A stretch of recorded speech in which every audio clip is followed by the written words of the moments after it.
Stan, here we are, second video of the day.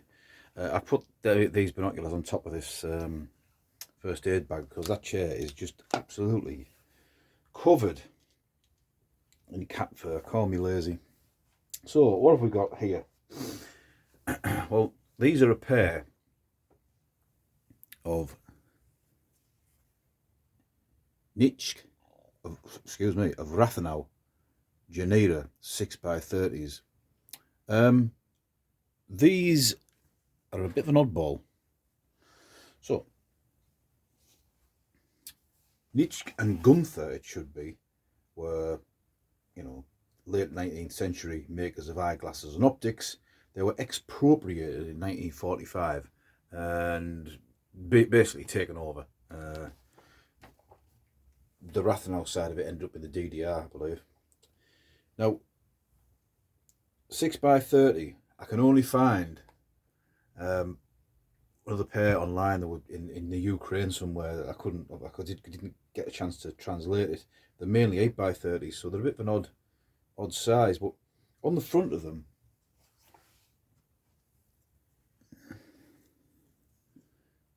it'll pick it up. See, it says DRGM. Well, what does that mean? DRGM means, in my best German accent, Deutsche Reiches Gebrauchermuster, which basically means German Reich utility model. It's a similar thing to DRP when you see Deutsche Reicher Patent. Now, the difference between the two that I've been able to read online is Deutsche Reicher Patent, DRP, those records were kept. It's like a patent symbol. Deutsche Reiches Gebrauchermuster, the records weren't kept. So maybe like patent and pendant, I'm not sure. Well, the reason it started off was because the increased industrialisation of Germany, economic necessities, and the Reich law was passed on June the 1st, 1891. The Imperial Patent Office put it in place 1st of October 1891, German Reich utility model. After the war, West Germany carried it on as the DBGM, so no Reich there, obviously. And East Germany, I'm sure it was up till 1952. Last one being issued 1949. 3 years it lasted for, so that's what that is. So these are, I believe, a pair of civilian binoculars pre-World War II. They're made of alloy. A lot of German binoculars are of the period.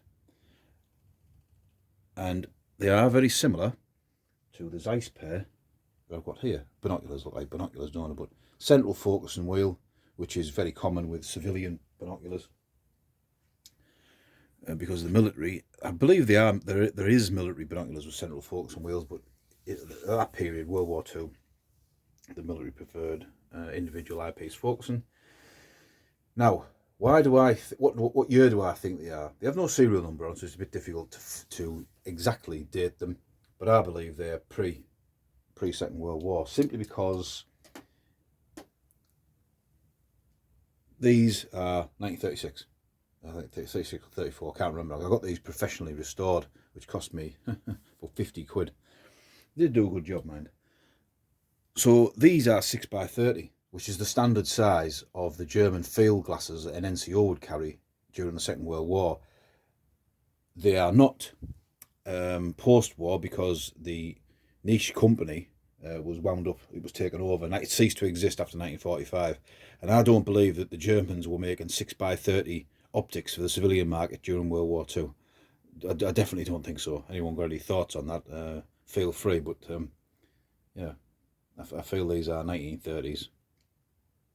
So they're not military. Now, I paid about 15 quid for these, and I don't mind having a tinker and a take apart. The individual eyepiece focusing wasn't working. I'm not going to turn it too much. It was just jammed. It was moving a touch. So someone's been inside of these already. If you get binoculars cheap enough, someone's already been inside them.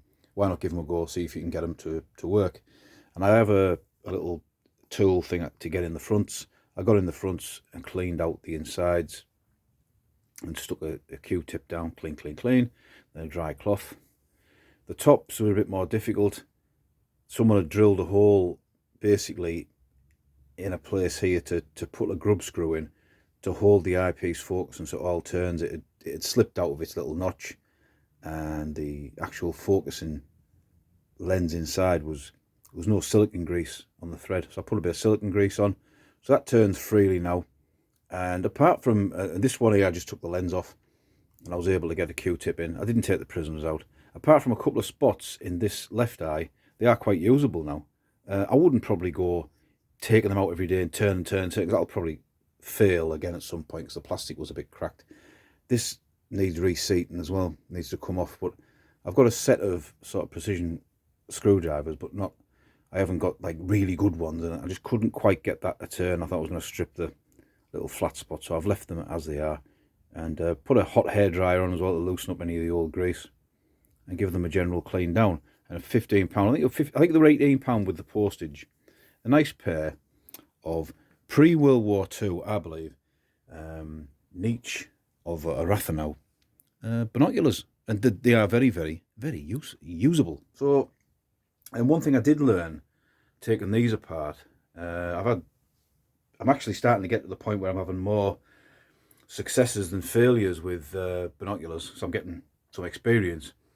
That my 10 by 50 or 7 by 50 over here, they are Ww2 10 by 50 binoculars that should have a ranging graticule in the right eyepiece because the H6-400, and they haven't. Someone's took it out.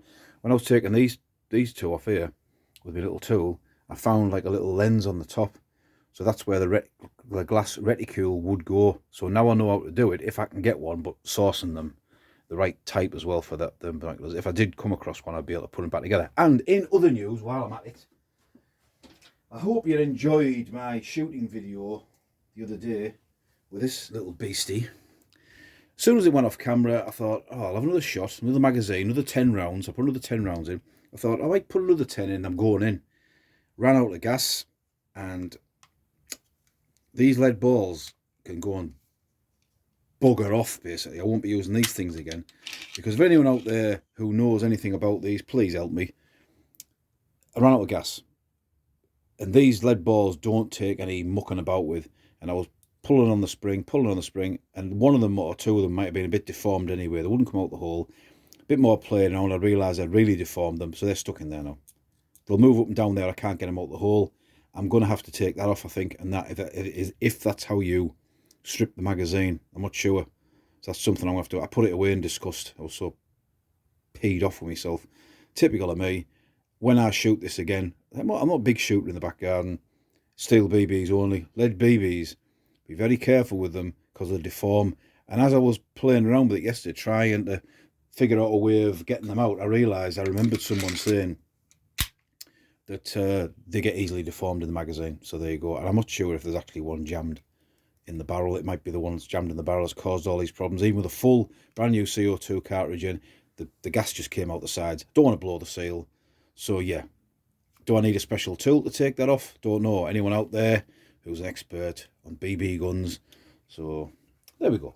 Anyway, a nice little display there for the 1930s, probably. Anyone got any other opinions? Nitschke of Rathenau 6x30 binoculars and a BB gun that's decided it doesn't work anymore. And this is Stan. I will see ya.